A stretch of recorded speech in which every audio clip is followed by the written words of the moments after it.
everyone, my name is Dr. Lynn Carey, and I am back today to discuss more about creating your best life. And the topic today is I wanted to talk more about how health and wealth are really interchangeable. I just read a book recently called Economics in One Lesson by Henry Hazlitt, and it was written in 1946, and it is the best economics lesson I've ever had, or maybe ever had, because they don't teach it in school. And I wonder why we don't teach it in school. And I'm starting to get the bigger picture of how much we are programmed from the time we are small to be a victim to our life instead of the empowered being that we are. You know, from the time you're little, you're told that you need, medicine to get better. You're given drugs right away. You're taken to the doctor and he tells you what's wrong with you and you're given drugs. And that's one of the reasons also that there's a huge opioid addiction today. I find it so funny how many people are so excited that marijuana is becoming legal, which it just should be legal because that's just stupid. It's just a plant. But so many people are looking at it for medicinal purposes. And I think that's funny too, because we're also programmed to think that we need an outside-in cure to fix us when we have everything we need inside of us if we tap into that unlimited potential. But the programming is so deep.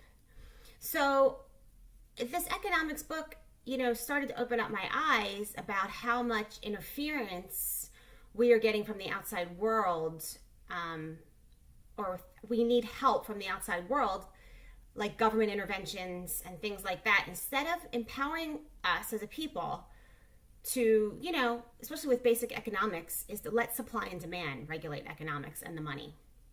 And that just opens up a whole new can of worms of how our economy is going here in the United States especially, and our global economy.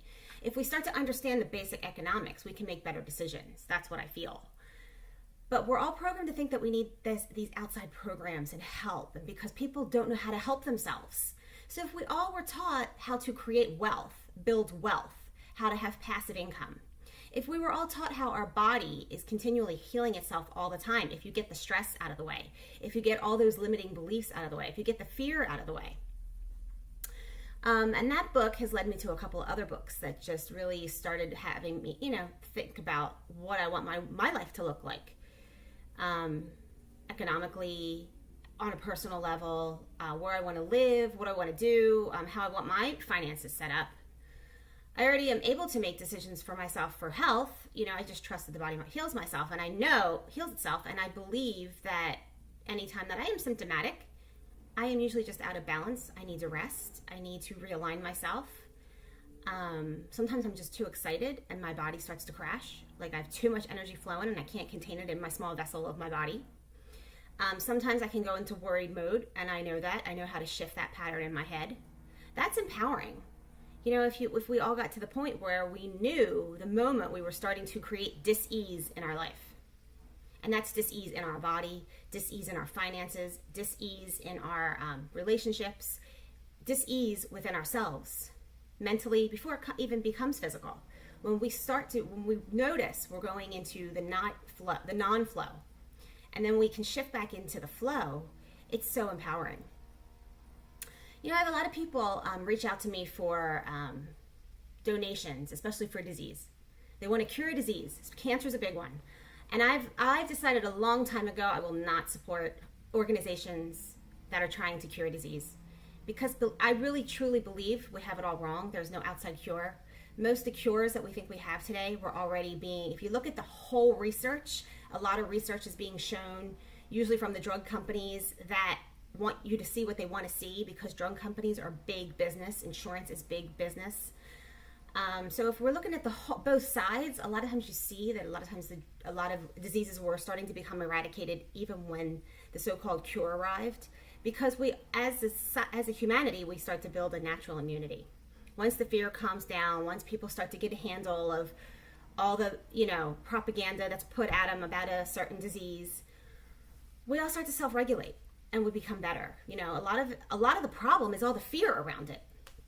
And we give a power over to these names.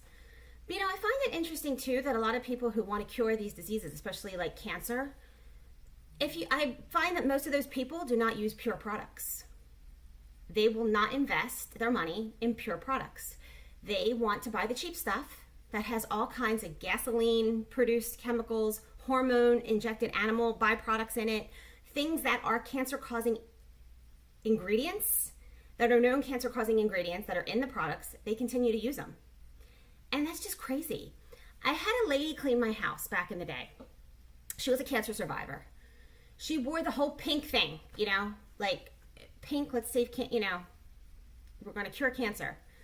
All those pink logos. And she would use chemicals in my house. She was supplying the cleaning products. And I had a problem with that because I used to come in and want to die when I smelled those chemicals. I'm like, I have to get her stuff I want her to use. Well, you know, she decided to clean my aunt's house one day. And my aunt already had cancer really bad. She was in the chemo. She was doing the whole thing. Really, it was before she died.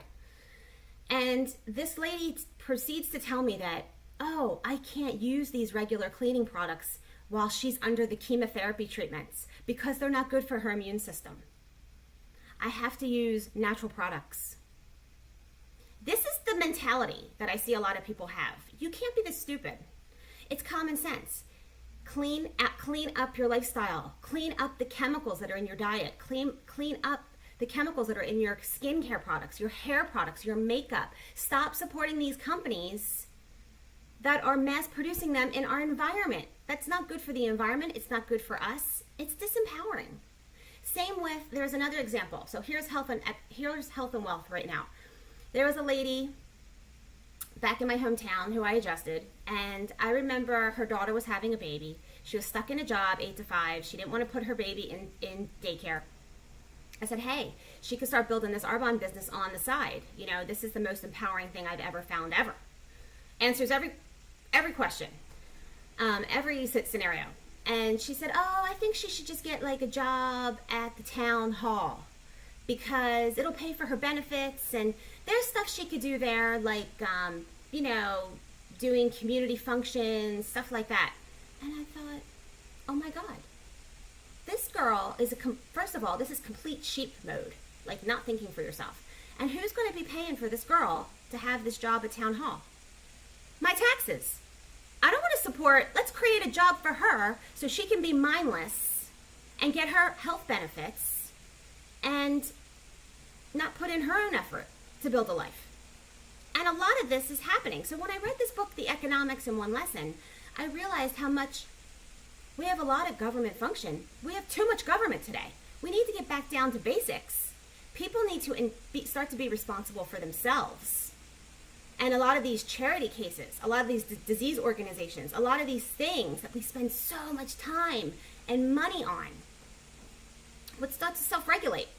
It would answer so many cures if people remembered the power within. You have the power within to believe that your body heals itself, to make empowered decisions to take care of your health, to have a healthy lifestyle, and to create wealth. I have 1,000,001 answers, and I can continue to share with them on these short videos. So if you have any comments or suggestions or questions, please leave them in the spot below. If you like this video, please like and subscribe, and stay tuned for my next one.